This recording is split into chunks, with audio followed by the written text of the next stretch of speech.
Hey, what is going on, everybody? Boilon here, and in today's video, we're finally going to be popping that wine bottle open that is the Minion discussion. So I know you might have already seen this and heard about it and listened to some other people talk about this already, but this is the first time that I'm kind of talking about this because I've been a bit busy over the weekend with my event videos and so on and so forth. So I haven't had time to actually talk about, this Minion fiasco that started since Friday's blog post and what I think about it. I think some people made some comments on my Friday blog post saying that I wasn't mad enough about it. And I think at that time I was literally just in shock that that was what ended up happening. So in today's video, I want to talk more about my feelings about this, what I think might be in the pipeline in terms of this. I honestly do feel that we need to give this a little bit of time. I think that, at least until next patch, till we have a bigger picture, because Scopely has a bad habit of releasing some really bad information when we don't know the full picture. So I want to talk about all that and more in today's video. So if you're ready to go, let's boil this down.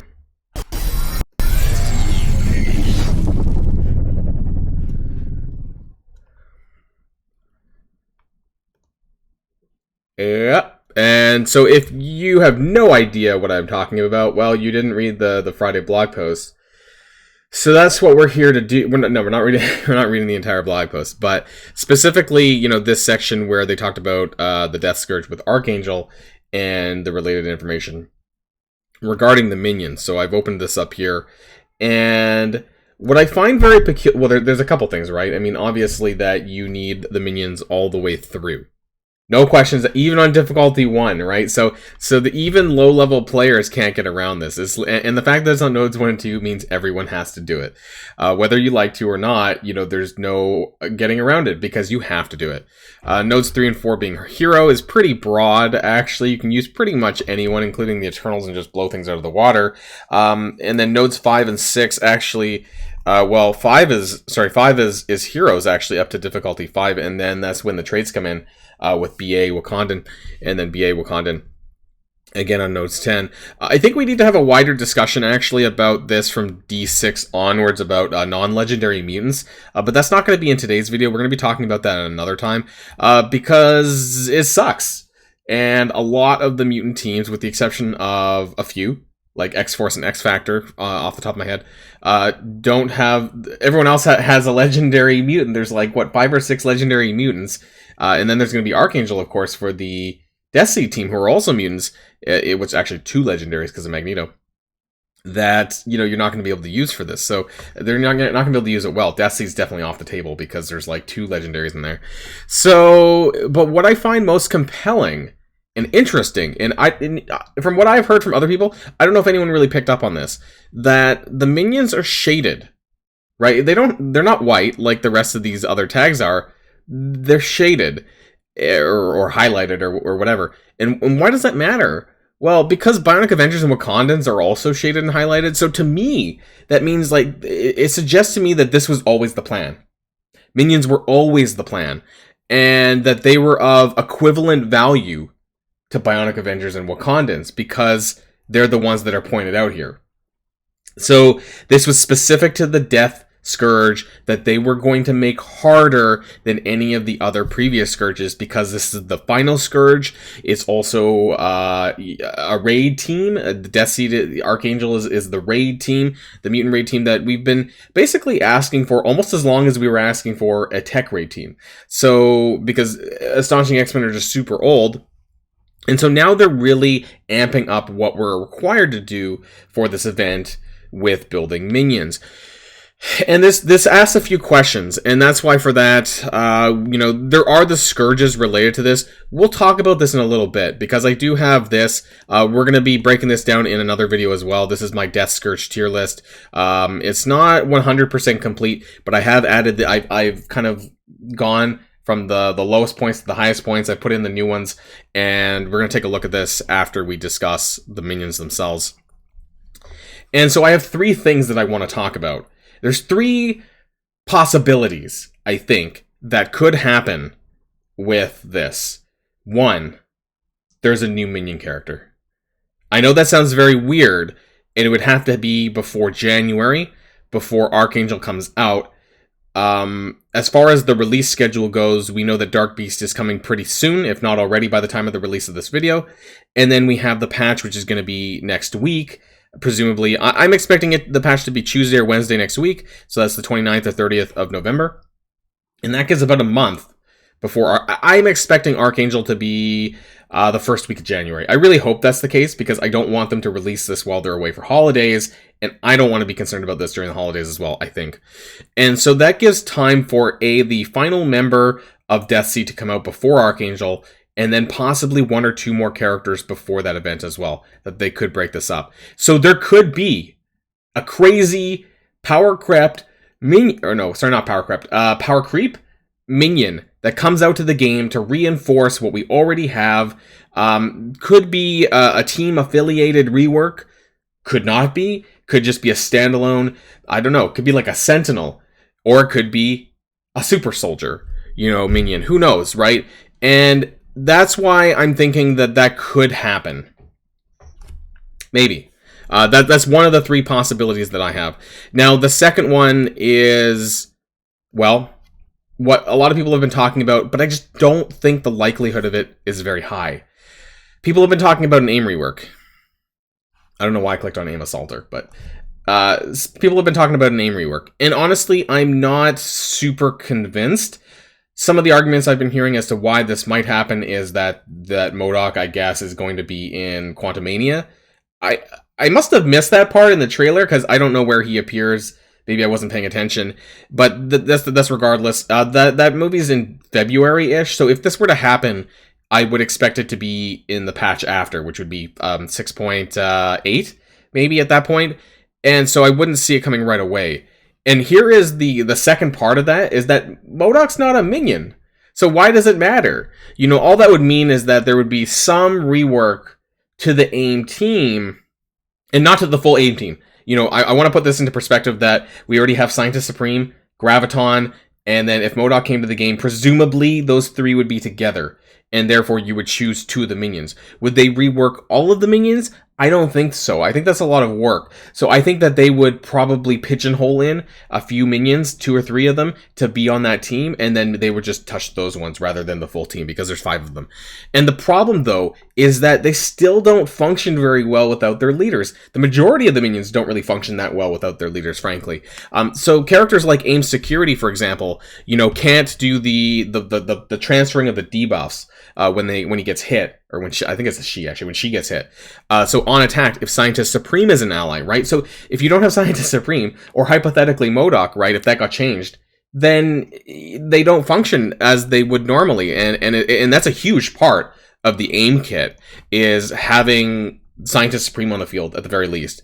And then, of course, Graviton helps because of the extension of the debuffs. So by not having the marquee characters, it really dilutes the power of the minions. Even if they got a base stat rework, the Ravagers are actually, by and large, pretty good on the base stat part. We're going to get more into the base stats and the stats in a separate video as well. I've actually broken down a stats table for all of the 32 existing minions and who's the best and who's the worst. But I just want to say that by having just the minions, it means that you're not having the wider characters that may be affiliated with that team. And that in itself is a problem. The third thing is that maybe we already have the solution, right? And that would be what I have labeled up here. Now, I don't have them geared up very much. 60k is not good. I don't know what that would get me through. Maybe like D4 if I'm lucky, right? So Ravager Bruiser, Ravager Boomer, and Ravager Stitcher being the 3 sort of, what glues them together. This minion team that you're going to be using. And the reason why the Ravagers are so good, it's preferable, obviously, if you have T'Challa and Yondu, but they are semi-functionable without, because of the rework buffs. On spawn, apply offense up for 2 turns to self and all Ravager allies. So they all get this for a different version. So Boomer gets an offense up, Bruiser gets defense up, and then Stitcher gets regen. Okay, so they all get regen. And that's the offense up and the defense up is pretty good. And their kit's actually decent. The problem is do they have longevity? Maybe. I mean, it depends on what you're going up against. Now, who would you pair the 3... And I'm not suggesting that anyone levels them up right now. I'm encouraging everyone to wait until the patch so we finally know exactly 100% what we're going to be looking at. But let's say scenario 3, we are going to be using the Ravagers and 2 other characters. And so for me, I honestly, like Hand Archer, Hand Blade Master, both of these 2 were base stat reworked and partially, not much, but partially kit reworked, just basically to guarantee that if you T4 the Hand Blade Master special, that the bonus attack is guaranteed rather than, I believe it capped out at a certain percentage, maybe 75. So now it's guaranteed with that T4.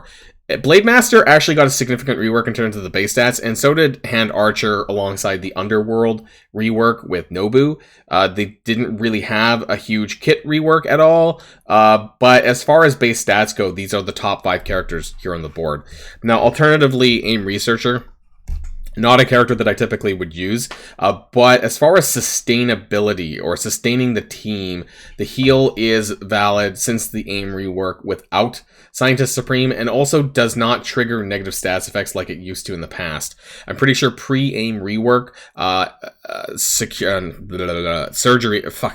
Researcher used to apply negative stats effects when she healed, and she does apply offense down on her basics. So there is that. I would not T4 that, of course. And I really wouldn't, there is some good stuff in here in the kit for A.I.M Researcher. So if I had to choose somebody, it might be her, because you get random positive stats effects on your turn if you, I believe you have to T4 that, which is not very good. But otherwise it's a 75% chance. So that's scenario 3, is that if nothing happens by the patch, this is what we got, right? But I have to say that I think that scenario 1 is likely. And going back, if you guys forget what scenario 1 was that they're releasing a new character. That they're going to be releasing a character with a team that may boost their potential in this. It may not be a release specifically designed for the Scourge, or it could be. Honestly, it could be a Minion release specific to the Scourge. I've been hearing some rumors in the background beyond A.I.M that there could actually be something relating to Hydra. Now, I'm going to take Hydra Rifle Trooper as an example here. I've been hearing something in the background about Hydra. Because Hydra, we're kind of low on villain characters more broadly. I know we've had a few recently, but across the board, we haven't had as many villain releases as we normally would. And Hydra is a very iconic Minion team. I would say a very iconic team in general, villain team, but very iconic on the Minion front. We've had a couple of iterations of Hydra. We've had the Red Skull Minion Hydra release. We had the Baron Zemo rework, which was largely for Grenadier and Winter Soldier crossbones and that kind of thing. So it wasn't really a Minion thing. And so they might do a round 3. Now, will it be a Minion plus, say, another character, like a marquee character, like, I don't know, Arnim Zola? Probably not. Actually, he's like a big guy with like a face on a butt. Maybe, who knows? Or Viper, or aka Madam Hydra, I believe. And maybe that might come with a Hydra Super Soldier Minion. I know that we've never, ever, ever, ever, ever seen a Minion release character since the game started. Actually, I'm pretty sure all these were in at the release of the game. But I do think that they sell us a solution. I'm almost guaranteed that they're going to sell us a solution. That there is going to be something that they want us to buy to make this better. And the problem with the characters that we have right now, yes, most of us don't have them geared. Some of us do from the Ravagers, not myself, but some other people did actually go into the Ravagers. The problem is that they're already there. Largely, they're already at 7-star. Largely, you have them, right? And so that doesn't make them money. So how do they make money, off of the problem that they created? Well, they sell us something in a new character, typically, to make things easier. You may not have to do this, but if you do that, then it'll be an easier experience for you than all the things that we're thinking about right now. At the end of the day, though, of course, if they're not super OP, a lot of us are going to be unhappy about building them regardless, right? It doesn't matter if they're Ravagers or Hand or whoever, we're not really going to be happy about wanting to do that. But, who knows, right? Because we don't know what the value of anything coming in the next week might be. Will they have a use beyond the Scourge event? I hope so. Because honestly, I don't feel good about having to level up characters that don't have value beyond the Scourge. And I've done the best that I can to not do that. Which is the reason why I haven't done a lot of certain characters, why I skipped A-Force, in the past, and I skipped these kind of secondary teams, and I only went in with the main team, at least for the nodes 5 and 10. But it appears that the Minion requirement is now becoming an extra node 5 and 10 requirement.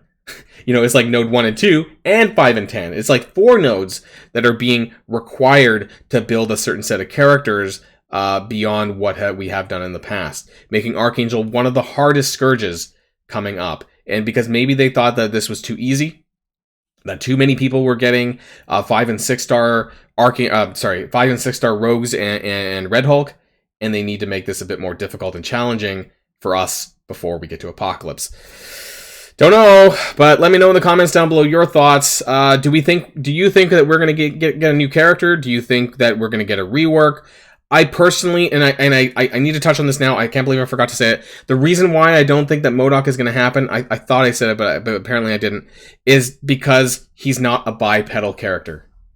Now, when I was an envoy, and even before that, they discussed why they haven't brought MODOK to the game thus far. And it's because he's not a bipedal. He's not a character that stands on 2 feet, essentially. The only characters that I believe have ever been released to Marvel Strike Force who don't stand on 2 feet, like on the ground, is Rocket Raccoon, because he floats, and Silver Surfer, because he's on a surfboard. And they made many mentions about why Silver Surfer took more resources and was a lot more challenging for the team to build and design, and for that reason why MODOK was going to be as well. And so is MODOK, or is he going to be in the future, equivalent to Silver Surfer in terms of fan base, but also in terms of desire to bring him out to the game? It's going to take a lot of time and dedication to actually animate him and bring him. And would they do that for this? I don't know. But I don't think the time is now. I think the A.I.M rework is not quite yet. It could be for the patch after, but I wouldn't hold your breath that that's exactly what's going to come. So that's the end of this video, everyone. And until next time, stay safe and healthy, and I'll see you all later. Boilon signing out.